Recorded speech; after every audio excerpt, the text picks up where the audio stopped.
us about the conversation that you had with Jesus. This was very personal, but you've written about it, so I can say it. And just tell us about that conversation, because that is one of those things that you just you need to, people need to know. Yeah, this was so life transforming for me. I had about a year and a half earlier, I had really come to the Lord and dedicated my life to the Lord, and I was going to be a man of God. But God didn't leave me there, and He kept working on me. And it wasn't, He wasn't pounding me over the head and condemning me, but there was this draw to trust Him and to find out what He had for me that I couldn't yet understand. And I finally, I was so desperate for the Lord. I said, God, I want everything you have for me. What do you want from me? And the Lord asked me a question. He said, if you stood before me tonight, what name would I call? And I remembered hearing Him calling me Laura in my prayers. And I'd been trying to ignore that. And I was kind of devastated because I thought, if God doesn't accept me as Jake, then He doesn't accept me. This is who I am. And He reminded me in John chapter 1, it says that Jesus Christ Himself is the creator. He said, you can't claim to love me and yet reject my creation. And I thought I was being condemned because I was just not going to go back to being female. It wasn't an option. It was like, God, you can have everything of me, but I've transitioned to this person and there's no going back.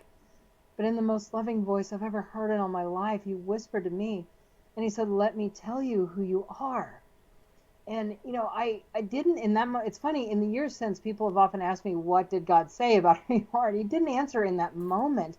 But over the next few years, as God began to reveal Himself to me, as He began to peel away the layers of the onion, as He began to help me forgive my mom, as He began to help me forgive other people that had hurt me, as I began to let go of all the bitterness, all the resentment, all the lies I'd believed about myself, as I began to see who He had created me to be, that's when I began to understand who I truly was. And that desire to be masculine just faded away. But it took, before he began to do the healing, I skipped over an important step that I want to mention. I began, after that conversation with the Lord, I really begged God to just take my life because I saw no way out. I knew I couldn't keep living as trans, but I didn't see a way to fix it. And the Lord reminded me that if anyone will come after Him, this is in Matthew 16, let him deny himself and take up his cross and follow me. For whoever will save his life shall lose it, but whoever loses his life for my sake shall find it. For what does it profit a man to gain the whole world and yet forfeit his own soul?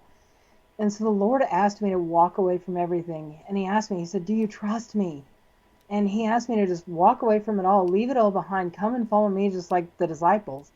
And so for me, it wasn't initially, I had no hope of healing, no hope of transformation. I didn't think I'd ever look like a girl again.